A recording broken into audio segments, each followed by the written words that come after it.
तुर्की के लोगों ने एर्दोगन से बहुत ही खतरनाक मांग कर डाली। तुर्की में मौजूद फिलिस्तीन के समर्थक ये मांग कर रहे हैं कि एर्दोगन अपनी तुर्क फौज गाजा में भेजें। गाजा के हालात से एर्दोगन पहले ही बहुत दुखी है और अगर इसी तरह राजनीतिक दबाव उन पर बढ़ता रहा तो गाजा वर्ल्ड वॉर का ट्रिगर पॉइंट कभी भी बन सकता है।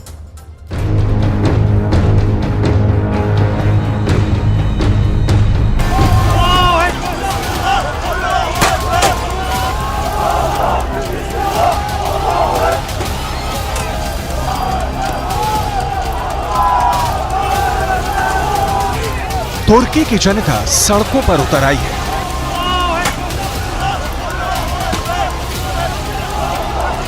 तुर्की के लोग इजरायल और अमेरिका के खिलाफ नारे लगा रहे हैं। अगर विरोध प्रदर्शन सिर्फ यहीं तक होता तो बाइडेन और नेतन्याहू को इससे कोई फर्क नहीं पड़ने वाला था, लेकिन तुर्की के नाराज लोग जो फिलिस्तीन के लिए नारे लगा रहे थे,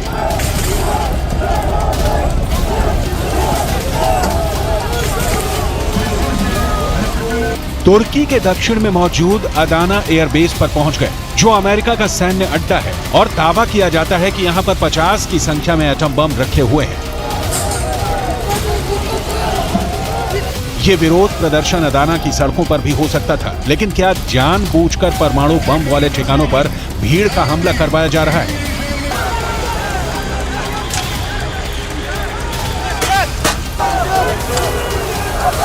क्या रूस और ईरान मिलकर कोई बहुत बड़ी साजिश रच रहे हैं? या फिर इन परमाणु अड्डों पर कब्जा करके अमेरिका या फिर इजरायल के लोग नुकसान पहुंचाना चाहते हैं? यहां बहुत जबरदस्त विरोध प्रदर्शन हुआ है। साथ ही प्रदर्शनकारियों के नेता ने अमेरिका और इजरायल को चेतावनी भी दी है।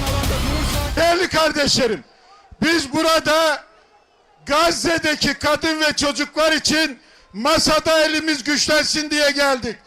Gazze'deki kadın ve çocuklar için ara bir anlaşma yapılacak ve çocuklarla kadın çıkarılacaktı.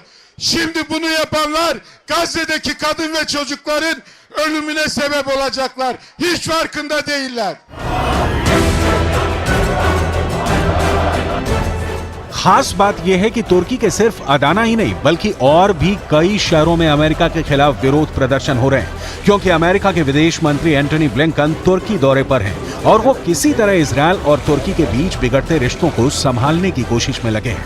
लेकिन तुर्की के अंदर जहां से अमेरिका के विदेश मंत्री एंटनी ब्लिंकन का दौरा होना था, वहां पर हमास के प्रवक्ता अबू उबैदा की तस्वीरें लगाई गई थी ताकि अमेरिका को ये बताया जा सके कि आखिर तुर्की के लोग क्या चाहते हैं। इजरायल और फिलिस्तीन के कुछ अखबारों में तो यहां तक छपा है कि तुर्की के लोग ये मांग कर रहे हैं कि तुर्क सेना को गाजा के लोगों की रक्षा के लिए रवाना किया जाए। तुर्की के राष्ट्रपति तैयब एर्दोगन एक मंझे हुए राजनेता है, पब्लिक की नब्ज को समझते हैं, इसलिए उन्होंने तुर्की के इस्तांबुल में एक बहुत बड़ी रैली की थी और नेतन्याहू को आतंकवादी कहा।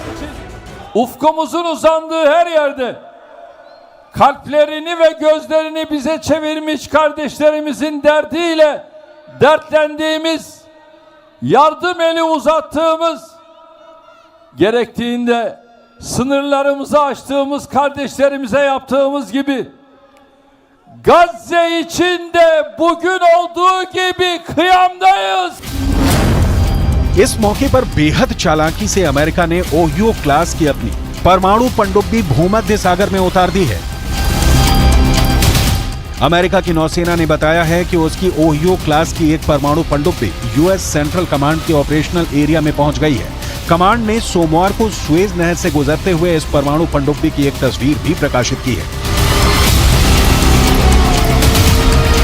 आमतौर पे पनडुब्बियों की तैनाती को गुप्त रखा जाता है, क्योंकि जब तक वो दुश्मन की नजर में ना आएंगी तब तक ज्यादा प्रभावी रहेंगी। लेकिन बावजूद इसके अमेरिका ने ये ऐलान किया है कि उसकी पनडुब्बी भूमध्य सागर में तैनात है ताकि इजरायल के दुश्मनों में खौफ का माहौल पैदा हो। हालांकि अमेरिका की नौसेना ने ओहियो क्लास की इस परमाणु पनडुब्बी की पूरी पहचान का खुलासा नहीं किया है, लेकिन इस तरह की पनडुब्बियों में टॉम हॉक क्रूज मिसाइलें होती हैं। इन पनडुब्बियों में ट्राइडेंट 2 बैलिस्टिक मिसाइलें भी होती हैं, जो अमेरिका की परमाणु मिसाइल है और एक साथ कई वॉर हेड ले जा सकती है। अमेरिका की ताकत को तुर्की के राष्ट्रपति एर्दोगन भी जानते हैं और समझते हैं, और तुर्की नाटो का सदस्य भी है। लेकिन गाजा में जो हो रहा है उससे तुर्की के राष्ट्रपति एर्दोगन काफी ज्यादा दुखी है। İsrail tam 22 gündür açıkça savaş suçu işliyor. Şimdi İsrail, biz de seni savaş suçlusu olarak dünyaya ilan edeceğiz. Ve şimdi bunun hazırlığı içindeyiz.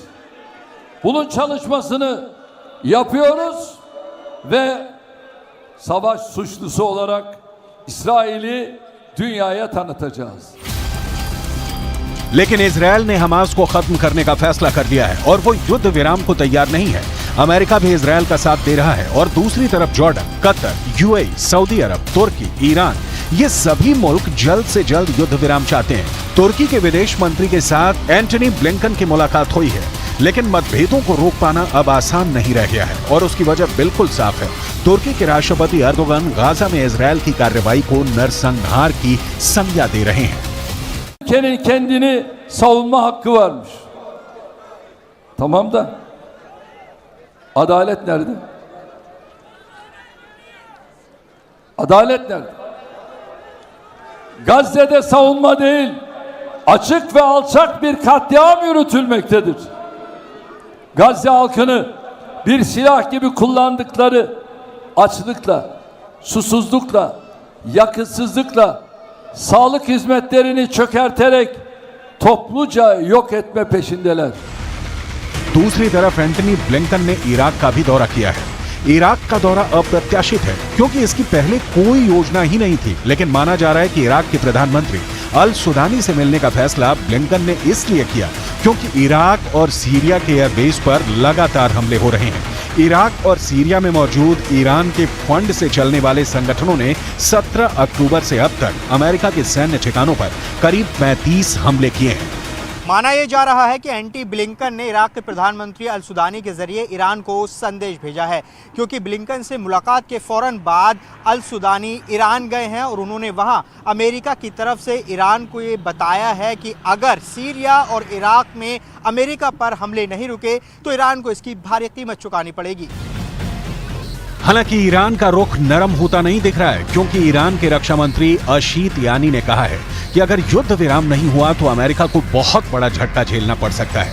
दूसरी तरफ इजरायल ने ये रणनीति बनाई है कि वो 7 अक्टूबर को हुए आतंकी हमले की तस्वीरें पूरी दुनिया को दिखाएगा ताकि उसके खिलाफ दुनिया में बन रहा माहौल कामयाब ना हो पाए।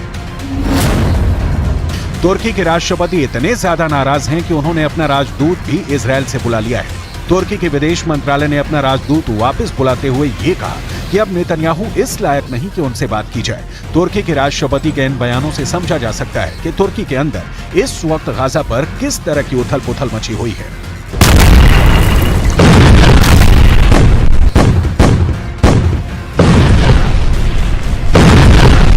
Ülkenin kendini savunma hakkı varmış. Tamam da adalet nerede? Adalet nerede? Gazze'de savunma değil, açık ve alçak bir katliam yürütülmektedir. Gazze halkını bir silah gibi kullandıkları açlıkla, susuzlukla, yakıtsızlıkla, sağlık hizmetlerini çökerterek topluca yok etme peşindeler. कुल मिलाकर अगर Gaza में ऐसे ही Israel बम बरसाता रहा तो पूरा waste Asia अस्थिर हो सकता है।